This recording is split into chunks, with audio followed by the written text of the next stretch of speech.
Баршаңызға сәлем, менің құрметті YouTube көрермендері. Мен сіздермен бүгін осындай өте оңай дайындалатын балды торттың оқтаумен жайылып пісірілетін рецептімен бөліскелі отырмын. Ең алдымен барлық заттарымызды түгелімен бір ыдысқа жинап алып, оны ыстық отта қайнататын боламыз. Яғни жұмыртқаны да, балды да, барлығын өстіп қайнатып алғаннан кейін, оған кішкене ыстық болып тұрған кезде бір шай қасықтай сода саламыз. Сода салған кезде осылай жайлап көпіреді.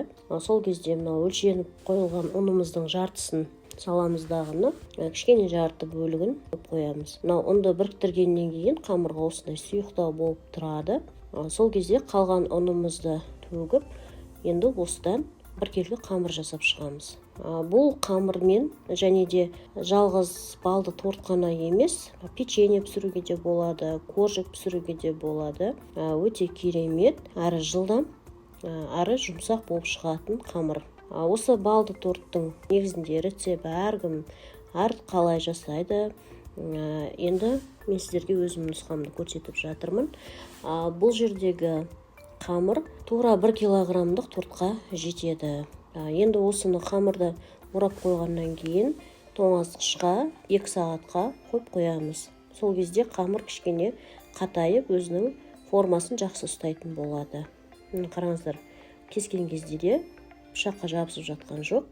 Басында жабысып тұратын қамыр кішкене сірне болып жабысып тұрады қолға, бірақ ұнды көбірек қосып жібермейміз. Дәл сол өлшенген ұнды сол күйінде қосқан кезде ғана қамырымыз тура болып шығады, яғни дұрыс рецепт болып шығады. Енді пісетін қамырды осылай шанышқымен шаншып аламыз. Ал енді креміне келсек, өте оңай, ең қолдағы бар затпен жасалынатын осындай оңай әрі тез кремді дайындай саламыз. Мынау қолдың қаймағы және де Три желанияның қою сүті сгущенкасы.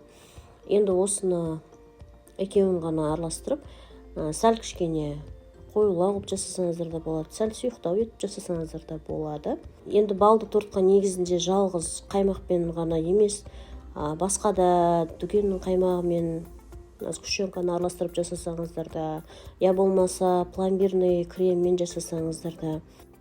Бұл торттың ешқандай қиындығы жоқ. Ең бастысы кремін көбірек етіп жақсаңыздар.